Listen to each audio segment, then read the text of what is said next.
what can the Bulls do to turn around their franchise, right? And I want to talk about that for a minute. We got a Josh Giddey topic. We got a Dalen Terry topic we're going to get into. But what really needs to happen for the Bulls to turn around their franchise? Many people are going to immediately go to, and I'm sure that there are people typing right now, and I'm going to put up a poll on this. I guarantee it. The thing that most people are going to vote on is a change of ownership, even though we know that that's not likely to happen. And it goes into, and I want to be clear, there's two minds of this, right? Having an ownership group that cares more about winning than anything else is important.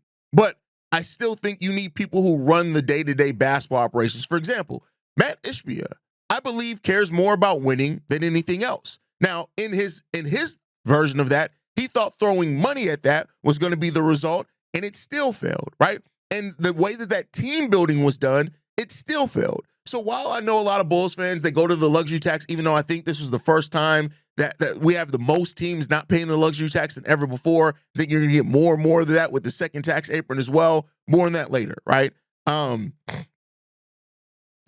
But you have owners that throw money at everything, and they still can't get out the damn basement. So I'm not one that I look at not paying the luxury tax as the biggest thing holding the Chicago Bulls back. I think not making smart decisions is holding the Chicago Bulls back.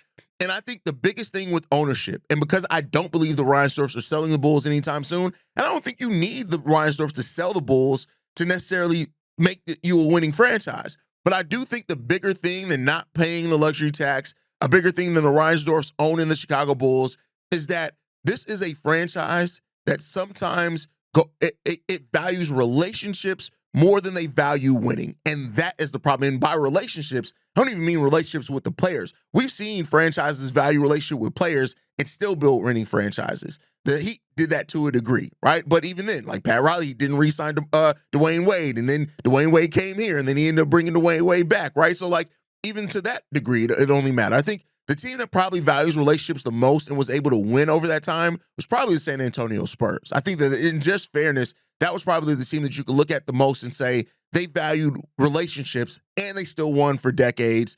Last decade has been a little bit rough there, right? But that's probably the one. But the Bulls, when you look at the downfall of so many solid eras of the Bulls, for example, Tom Thibodeau, what's the thing that ruined Tom Thibodeau here? Is the fact that him and the front office stopped seeing eye to eye. They got into it, and the moment that there is any dysfunction between the front office and the head coach, they were out of here.